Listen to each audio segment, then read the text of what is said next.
Welcome back to the cave for what's going to be like a special episode of 54 Bus for us. This is something that we don't normally do other than maybe some unboxing, but Dave and I just made the trip down to the Milwaukee Musky Expo, and prior to leaving last week, I was getting messages from a lot of my buddies and people in the industry like, don't come, maybe you shouldn't come. They're calling for snowpocalypse. They were expecting this huge storm. This is what the radar looked like when we were getting ready to leave. And we thought, let's leave early, let's get ahead of it, and we'll take it from there. 3 a.m. Friday, February 14th, Valentine's Day as it were. And we are going to be heading down to Milwaukee here right shortly. There's a big storm that's going to hit later today, so we're trying to get ahead of the storm. So we'll kind of keep you guys updated as we go, and we're just going to do what we can. If it gets too bad, we'll either wait it out or we will turn around and come home, but we're going to try and get down and see all the 54 Bus fans. So we didn't actually have to update you on the way because really nothing happened. It didn't amount to anything. It did snow on Friday night into Saturday. Made driving home a little bit sketchy for a while, especially around the Oshkosh area where you get that lake effect, wind and snow. But we made it there. We made it home. We talked to so many of you guys, our community. That's the best way to describe it. And we can't thank every single one of you enough that came up to us, talked to us, told us that you appreciate what we're doing, told us your stories. We love that part of it. That's what really keeps us going. And we got to meet one special fan, and he's been a huge supporter of ours.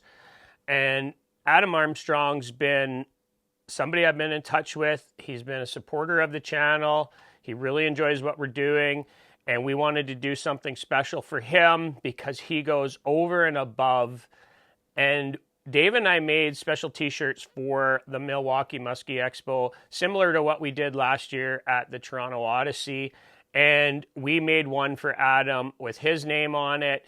We give it to him at the show. It was a great moment for us and for him. And that's the kind of community that we're building here. So guys, thank you so much for being part of what we do here. We couldn't do it without you guys. So we went into the show with the intent that we're going to try and fill them with some guys at the show, some of the builders. But because we were talking to you guys, our community, that just didn't happen. Our day just got away from us, just having so many great conversations.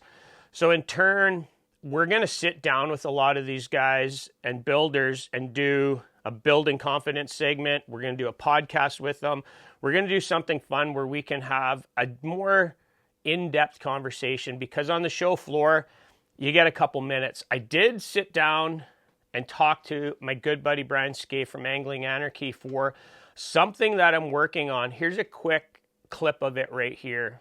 I am here with my good buddy Brian from Angling Anarchy at the Milwaukee Musky Expo. That's a bit of a tongue twister. And I want to ask Brian, because he is probably one of the guys that I would say is most like a guide on Eagle Lake, and you don't fish there because you have so much experience. I appreciate you saying that.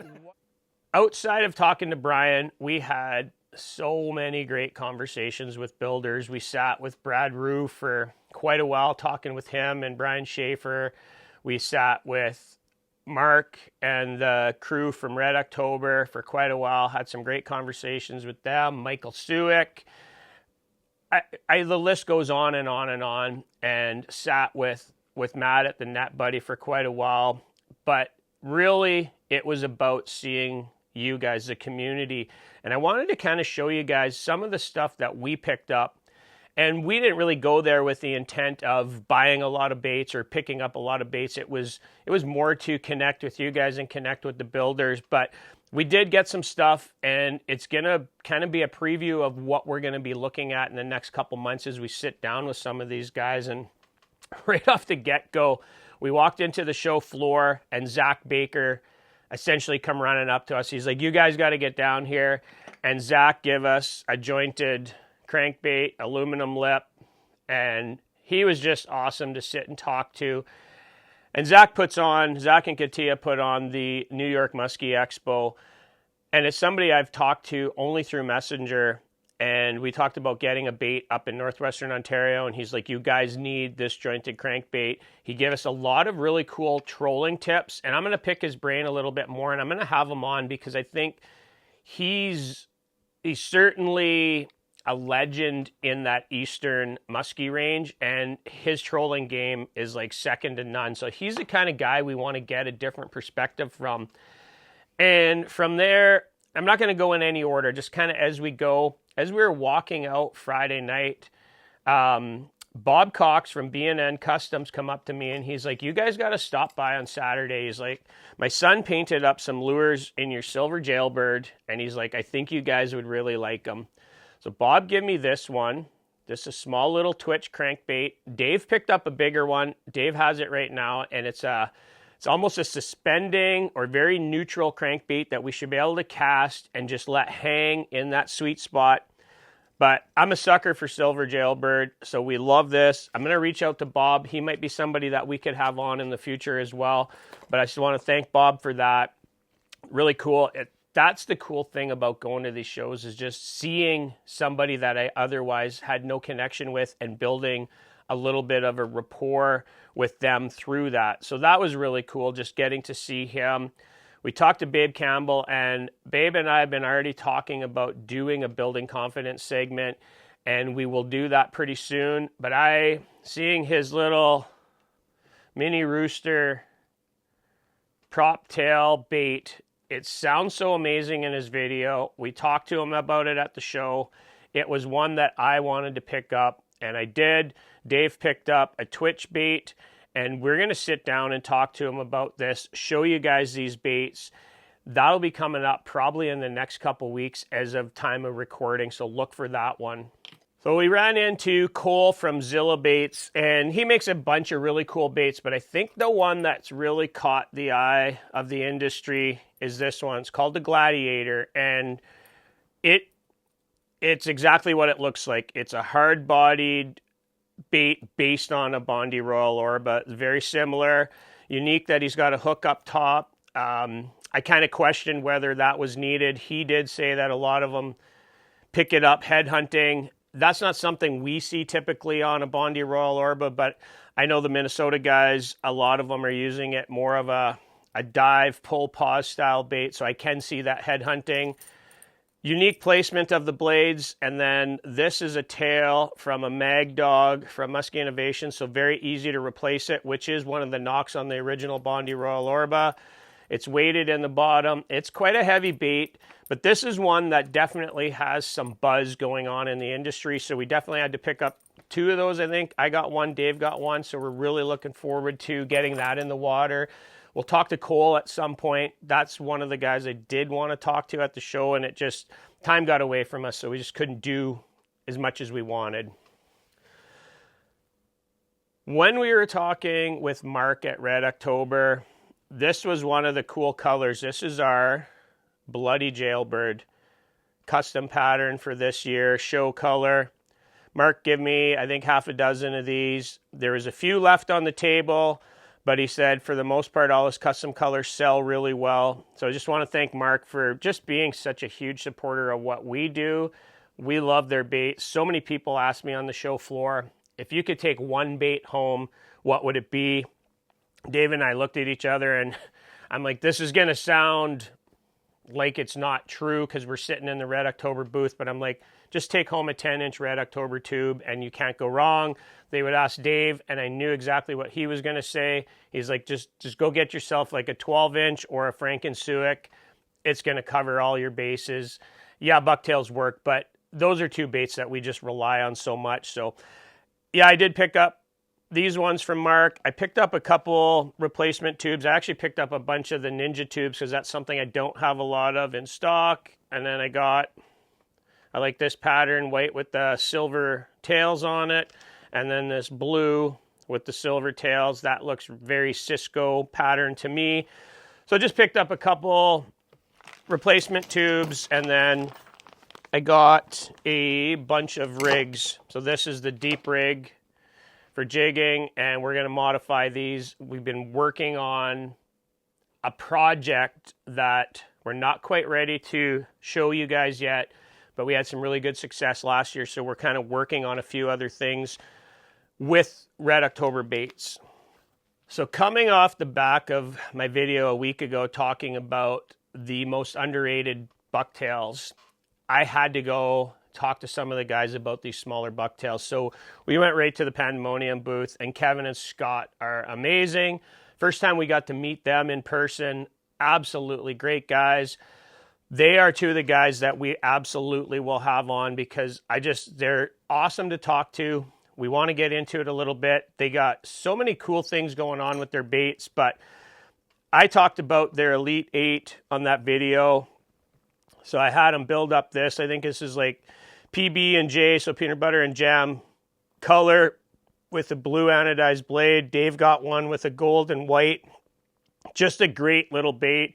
I love that flexible wire they use, and they built this right in the show for us. So that was really cool.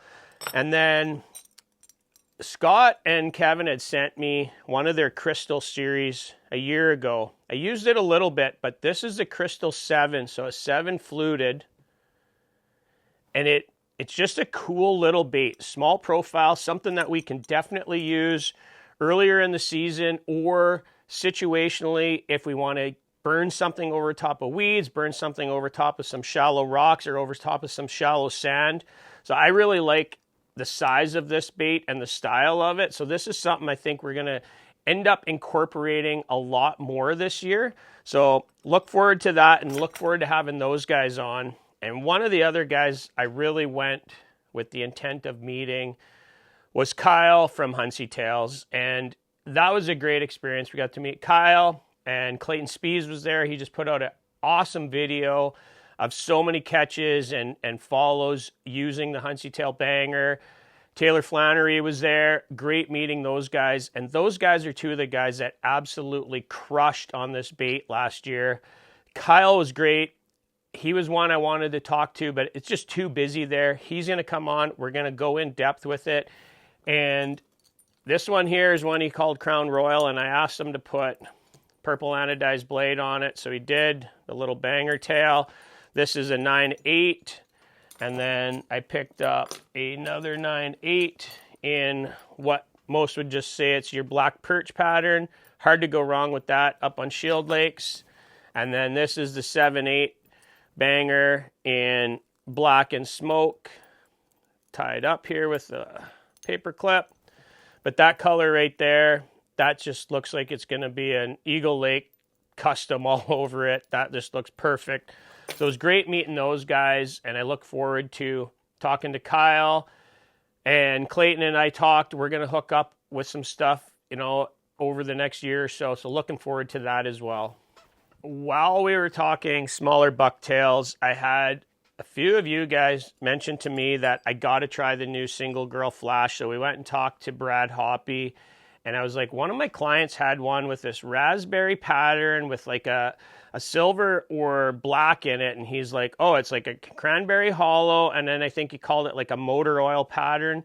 And they built this up right in the show there with a smoke blade, Single Girl Flash. Really looking forward to this one. I like this little style of bait. And I know this is new for them this year. So we're looking forward to using it. It's got that little collar under there, like the trigger has. Just a cool little bait, and one that I almost want to say I had one of the original rabid squirrels, but I don't have it now. But I really think I had one of the originals at one point. So I wanted to try this one again. So I picked out this rabid squirrel. Again, a very minimalistic bait, but they catch. And sometimes that simple, subtle little bait is all you need. And a single blade, especially in Colorado, always has a lot of thump. So I think that's going to be a good bait for us. And then the exact opposite of the small ones, I went and talked to Josh, Angling Revolution, and this is his new, I believe this is a 10-9 heavy. It's got like a bullet style weight in it. It's quite heavy. You can see how heavy it is just sitting in my hand. I picked up a few of his collars so I can build some of my own and modify. But I like this one. I like that black perch color. That's perfect for Northwestern Ontario. And I did tell Josh that I'm going to probably throw a dangle on there. You know, just the style of bait like that we like. And this one will be called the One with No Name. Love that little collar on there. So look forward to that. And I think at some point I will reach out to Josh. He's so busy with Musky Insider. So we'll see if that's something that we can set up with him. So coming off the back of having John Betty from Stealth Tackle on, which was a great conversation. Went and talked to John, picked up some stuff for this year. He's a huge supporter of ours. And following that video, I was like, I wanted to get the smaller size of the One-Eyed Willie. So I picked this one up. Can't go wrong with black, that little bit of holographic tape on the side. I think will be great. And another person I just recently had on was Matt Ridgway. He wasn't at this show, but I wanted to include this because I came home to a package from Matt of the 9-inch Night Eye. That's an awesome bait. Love this one. And this is his soft tail Lemonhead. We talked about that on the video. I just think this is a great bait too. So I just wanted to include that because I did kind of come home to that. And we talked with Dan Moats at Spanky Baits, and we picked up his entire collection of the crankbaits that he makes. We got the 13, the 9, and the 7. So we're going to get these in the water as soon as we can come springtime. And there's something that they are new to the market. I know guys like Cal Ritchie had a lot of success with them last year, and Dan's going to come on, talk about these. These are something my wife sold in her shop, sold really well last year that I just didn't really get my hands on. So Dan was nice enough to set us up with these so we can have a good conversation about that and all the Spanky baits moving forward. And last but not least, a couple people told us we had to check out CC Lures. And Colin is his name, young kid, going to school, building lures and guiding. Dave and I just thought that was really cool. We want to see youth and new people into the sport, and to see somebody as young as Colin doing baits and at a high end already. I picked up the Dive and Rise with the soft tail. Dave picked up one with like a little hatchet style blade on the back. I would say this is right up there with the quality of a lot of the stuff we use. I could nitpick a couple little things here or there on the fit and finish maybe, but this thing looks amazing. He showed us some videos of it running in the water, and it has a really cool dive and rise and almost kind of a tweak of a glide bait. It kind of moves side to side. Looked really cool. I will have him on at some point talking about his baits and maybe show a few more videos, but we really wanted to support somebody new into the sport that's building baits, so we did buy these. Just thought it looked really cool. And we want to support anybody that's coming into the industry, whether it's a new angler or a new builder. It's exactly what this channel was kind of formed to do. So it was awesome to see that and see him doing it. So you guys, let's always try to support newer people into this sport. Just to wrap this one up, Snowpocalypse never really came. We made it there safe and sound, a little bit sketchy driving on the way home. And we would love to have stayed Sunday and spent some more time talking. It's a long trek for us to get to some of these shows to just go and visit. We enjoy it, but we always have to be kind of conscious of our time. And we spent so much time talking to you guys. It was absolutely amazing hearing the stories and hearing how many of you come and fish in my backyard, essentially. That's so much fun. We won't be at another show in 2025, but next season we're going to try and hit 1, maybe 2, and try and do a little bit more with it. We have some ideas on what we would like to do video-wise, content-wise when we come to these shows. So we got some ideas, but for now, this is fresh in my mind. Just got home yesterday. I just wanted to quickly run through this stuff and give you guys an idea of what we're doing with the channel. check out the video right here where I talked to Matt Ridgway, like I had said, talking about Ridgway Customs. That's what we're going to do with most of these guys that build these baits. So for now, 54 Bus is out of here. We'll catch you guys out on the water later.